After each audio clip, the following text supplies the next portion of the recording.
This video will go over recording audio in Band-in-a-Box using Windows Vista, Windows 7, or Windows 8.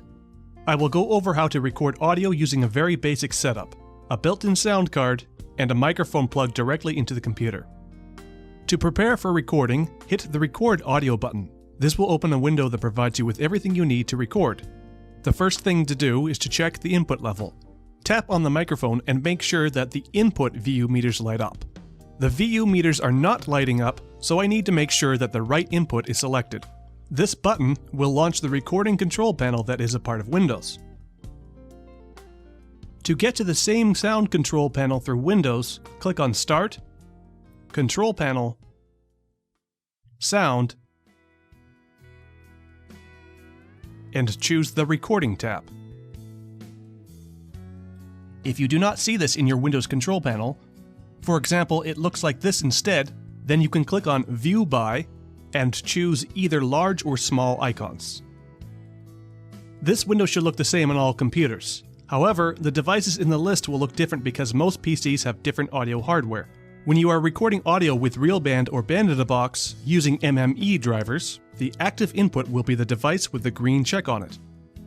If you do not see any devices listed here, or do not see the device that you wish to use, right-click anywhere in the device list and check either or both of Show Disabled Devices and Show Disconnected Devices. Now there are many devices in the list. The items with the black arrow are disabled, and the ones with the red arrow are disconnected. Some of the disabled devices are also disconnected. They will say Disabled, Unplugged. To select a device as the active recording input, it needs to be enabled and something must be connected to it. So if you see the device that you wish to use and it is disabled, right-click on it and choose Enable. Then, if the device is already connected to something, such as a microphone, then it will immediately become the active input. If there is nothing plugged into the device, then you need to plug something in before Windows will let you use it for recording. So plug in a cable, such as a microphone, and the device should become active. Notice that another window popped up when the microphone was connected. That is from the Realtek Audio Manager. This is a very common type of built-in sound card, so many computers will have a separate control panel like this. It will ask you to confirm which input you just attached. Just click OK. If for any reason the input device that you wish to use does not automatically light up when you plug it in, but it no longer says Not Plugged In, right-click on it and choose Set as Default Device. If this option is gray, that means there is something wrong. For example, any disabled device or disconnected device cannot be set as the default recording input. When the right device is set as the active input, you are ready to record. You should make sure you have a good input level. For example, tap on the microphone and the VU meters to the right of the device name should light up. If the levels seem too low or too high, you can adjust the input level by right-clicking on the device and clicking on Properties. Then go to the Levels tab.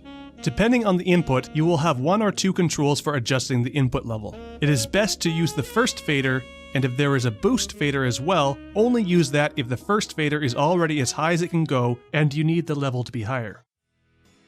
As far as input monitoring goes, if you need to hear what you are recording through your headphones, you can click on the Listen tab and check Listen to this device. Although this method is not ideal if the control panel for the sound card already has controls for input monitoring. For example, if I open the Realtek Manager and select the active input, there is a fader called Playback Volume. This is used for controlling input monitoring. If you need to access the sound card's control panel later, it should have an icon in the notification area in your taskbar. For example, it is not showing right now, but if I click on this arrow button, then the hidden items will appear in this expanded list. The Realtek control panel is accessed with this little icon that looks like an orange speaker.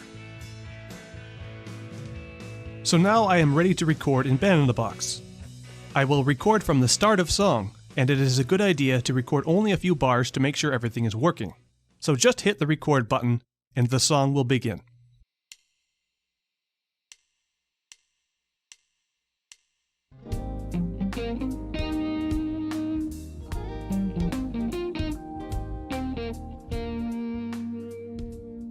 After a few bars, hit stop, choose Yes to keep the take, and have a listen to what you just recorded.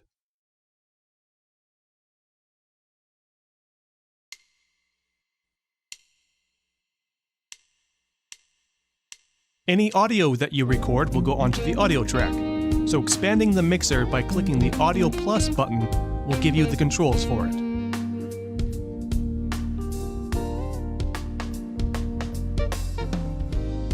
Solo the audio track to make sure it sounds okay. No clipping or weird noises.